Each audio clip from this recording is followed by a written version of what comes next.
నమస్కారం. మన ఇంట్లో పాత పుస్తకంలాగా ఉన్న పుస్తకం నుంచి పాత విషయాలను కొత్తగా ఈరోజు తెలుసుకుందాం. ఆ నిశ్శబ్ద మార్గదర్శే శ్రీమద్ భగవద్గీత. భగవద్గీత అంటే ఏదో అర్థం కాని కష్టమైన గ్రంథంలా చాలామంది అనుకుంటారు. కానీ నిజానికి ఇది మన కోసం పుట్టిన ఒక లైఫ్ గైడ్. ఇక్కడ నేను మన రోజువారీ సమస్యలను ఎలా పరిష్కరించుకోవాలో చెప్పే ఒక ప్రాక్టికల్ బుక్లా పరిచయం చేయబోతున్నాను. మీ అందరి కోసం చాలా సింపుల్ వర్డ్స్లో మన లైఫ్కి కనెక్ట్ అయ్యేలాగా నాకు తెలిసిన కొన్ని ముఖ్యమైన విషయాలను ఇక్కడ పంచుకుంటాను. ఫ్రెండ్స్, బేసిక్గా భగవద్గీత అంటే మనందరికీ తెలుసు, యుద్ధరంగంలో శ్రీకృష్ణుడు అర్జునుడికి చెప్పిన ఉపదేశం అని. ఈ ఉపదేశాన్ని మనకు 18 అధ్యాయాలుగా అందించారు. ఈ 18 అధ్యాయాలను ప్రధానంగా 3 భాగాలుగా విడదీశారు.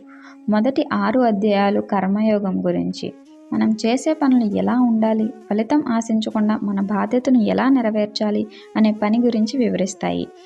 మధ్య 6 అధ్యాయాలు భక్తి యోగం గురించి, భగవంతునిపై నమ్మకం, శరణాగతి మరియు భక్తి ద్వారా మన మనశ్శాంతిని ఎలా పొందవచ్చో ఇక్కడ తెలుస్తుంది. చివరి 6 అధ్యాయాలు జ్ఞానయోగం గురించి, అసలు మనం ఎవరు, ఈ ప్రకృతి ఏంటి, ఏది నిజం, ఏది అబద్ధం అనే జ్ఞానం గురించి ఇవి మనకు నిర్దేశాన్ని చేస్తాయి. సింపుల్గా చెప్పాలి అంటే మనల్ని మనం తెలుసుకుని సరైన దారిలో నడుస్తూ ఈ ప్రపంచంలో ఒక మంచి వ్యక్తిగా ఎలా బ్రతకాలో ఈ 18 అధ్యాయాలు మనకు నేర్పుతాయి. అసలు ఈ గీత ఎందుకు పుట్టింది? కురుక్షేత్ర యుద్ధం మధ్యలో కృష్ణుడు ఈ ఉపదేశం ఎందుకు చేయాల్సి వచ్చింది? ఆసక్తికరమైన ఆ విషయాలని మనం నెక్స్ట్ వీడియోలో అధ్యాయం 1లో చూద్దాం. అంతవరకు సెలవు. జై Srikrishna. Stay tuned with the YP Vlogs for more videos.